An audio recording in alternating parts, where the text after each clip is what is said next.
நான் ஹேம்லதா ராமன். இப்போ உங்களுக்கு தால் ஸ்டஃப்டு பூரி பண்ணி காமிக்க போறேன். இதுக்கு தேவையான பொருட்கள்லாம் என்னென்னு பார்க்கலாம். வேக வச்ச கடலைப்பருப்பு 1 கப்பு, பொடியா நறுக்கிய வெங்காயம் 1 கப்பு, கோதுமை மாவு, சோம்பு, மிளகாத்தூள், கரம் மசாலா, பொரிப்பதற்கு தேவையான எண்ணெய், உப்பு தேவையான அளவு. இப்போ தேவையான பொருட்கள்லாம் என்னென்னு பார்த்தோம் இல்லையா. இப்போ தால் ஸ்டஃப்டு பூரி பண்ண ஆரம்பிக்கிறேன். முதல்ல அடுப்பை மூட்டிட்டு ஒரு கடாய் வச்சுக்கோங்க. அதில் இந்த கொஞ்சம் வதக்கிறதுக்காக 1 ஸ்பூன் எண்ணெய் விட்டுக்கோங்க.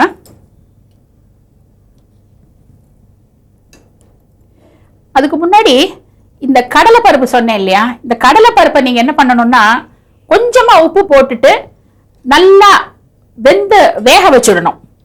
நல்லா மசிகிற மாதிரி, இப்படி நல்லா மசிகிற மாதிரி இப்படி பிதிக்கினா மசிக்கணும். அந்த மாதிரி அளவுக்கு வேக வச்சிருங்க. எண்ணெய் சூடாயிடுச்சு. எண்ணெய் சூடான உடனேயும் சோம்பு 1 ஸ்பூன் அது போடுங்க. அது சோம்பு பொரியிற போது இந்த பொடியாக நறுக்கி வச்சிருக்கோம் இல்லையா வெங்காயம், இந்த வெங்காயத்தை அதில் போட்டுடுங்க. போட்டு நல்லா வதங்கட்டும். இது நல்லா வதங்குற போது கொஞ்சமா உப்பு, இந்த வெங்காயத்துக்கு தேவையான அளவு உப்பு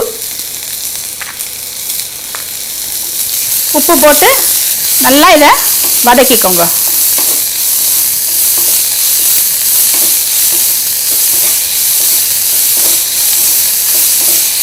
இந்த வெங்காயம் நல்லா வதங்குறது போது நம்ம ஏற்கனவே கொஞ்சம் உப்பு போட்டு கடலைப்பருப்பை நல்லா வேக வச்சிருக்கோம் இல்லையா, வேக வச்சு வடிச்சு வச்சிருக்கோம் இந்த தண்ணி இல்லாம.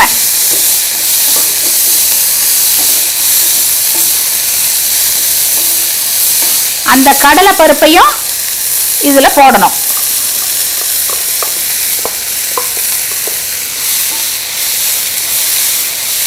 இது நம்ம சாதாரணமா வெறும் பூரி பண்ணி சாப்பிடுவோம். அதுக்கு ஏதாவது ஒரு சைட் டிஷ் பண்ணுவோம். இது ஒரு டிஃப்ரெண்டா இந்த பூரிக்குள்ள இந்த பருப்பை வச்சு நம்ம ஸ்டஃப் பண்ண போறோம். இது உங்களுக்கு பருப்புல புரோட்டீன்லாம் இருக்குன்னு உங்களுக்கு தெரியும். இது நல்ல ஃபில்லிங்காகவும் இருக்கும். இது ரொம்ப உடம்புக்கும் ரொம்ப நல்லது. வேக வச்ச கடலைப்பருப்பு 2 போட்டிருக்கோம். வெங்காயத்துக்கு ஏற்கனவே உப்பு போட்டிருக்கோம். கடலைப்பருப்பையும் கொஞ்சம் உப்பு போட்டிருக்கோம். பட் இன்னும் கொஞ்சம் உப்பு தேவைப்படும். அந்த உப்பை போட்டுட்டு கொஞ்சம் நமக்கு தேவையான அளவு காரம் எப்படி பிடிக்குமோ அதுக்கு அளவுக்கு மிளகாத்தூள், அதுக்கப்புறம் கரம் மசாலா போட்டுட்டு இப்போ நம்ம வேக வச்சு வடிகட்டியிருக்கோம் இல்லையா கடலைப்பருப்பு தண்ணி, அதை வேஸ்ட் பண்ண வேண்டாம். கொஞ்சம் தண்ணி தேவைப்பட்டதுன்னா நீங்க அதையே கூட ஊற்றிக்கலாம். அதை ஊற்றிட்டு நல்லா இதை எல்லாம் சேர்ந்து கலர்ற மாதிரி மசிச்சு கலரணும். அதை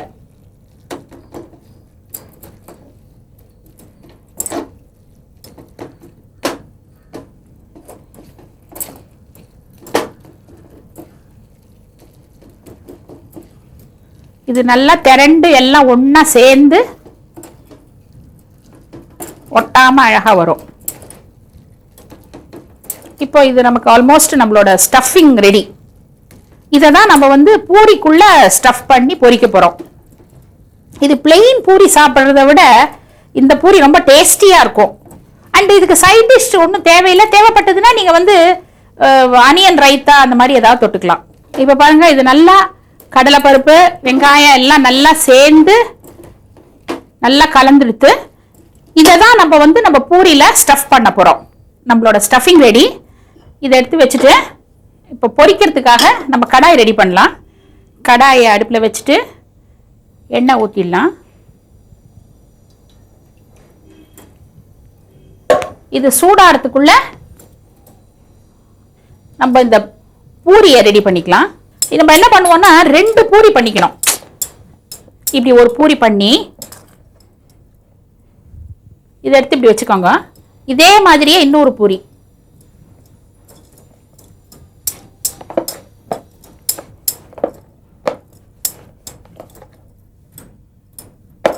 இதுல நம்ம இந்த ஸ்டஃபிங் பண்ணி வச்சிருக்கோம் இல்லையா, இந்த ஸ்டஃபிங்கை எடுத்து இதில் போட்டுடுங்க.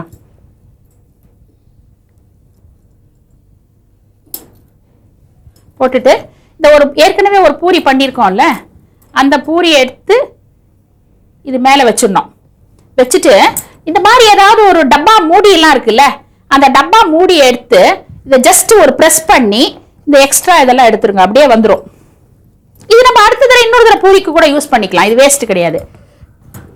இப்போ இது நல்லா ஒன்னோட ஒன்று நல்லா ஒட்டின்றும். இது உள்ளுக்குள்ள ஸ்டஃபிங் இருக்கும். இப்போ எண்ணெய் காஞ்சிடுத்து.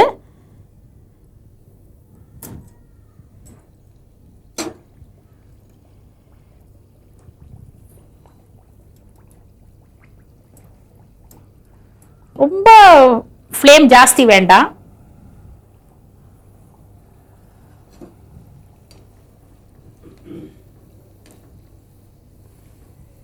இது உள்ளே ஸ்டஃபிங் இருக்கிறதுனால இது அப்படியே சாப்பிட்டுடலாம். தேவைப்பட்டதுன்னா ஒரு அனியன் ரைத்தா. இந்த ஸ்டஃபிங்கும் வெளியில வராது. அந்த டப்பா மூடி வச்சு நம்ம சீல் பண்றதுனால அண்ட் எல்லாம் ஒரே ஷேப்பாகவும் இருக்கும்.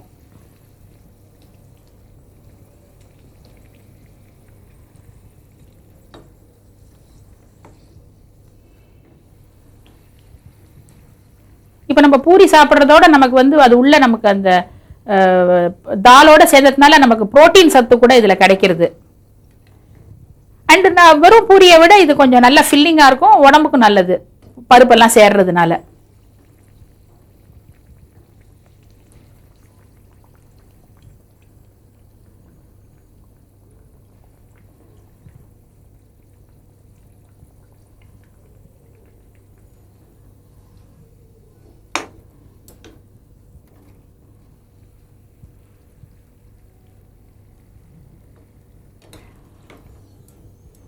இதோ நம்மளோட தால் ஸ்டஃப்டு பூரி ரெடி.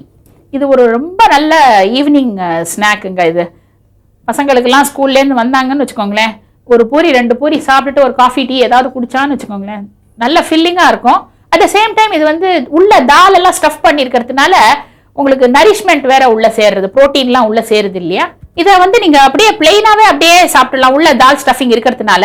அப்படி இல்லைன்னா நீங்கள் வந்து ஆனியன் ரைத்தா இல்லாட்டா டொமேட்டோ கெச்சப் அந்த மாதிரி ஏதாவது வச்சு சாப்பிடலாம்.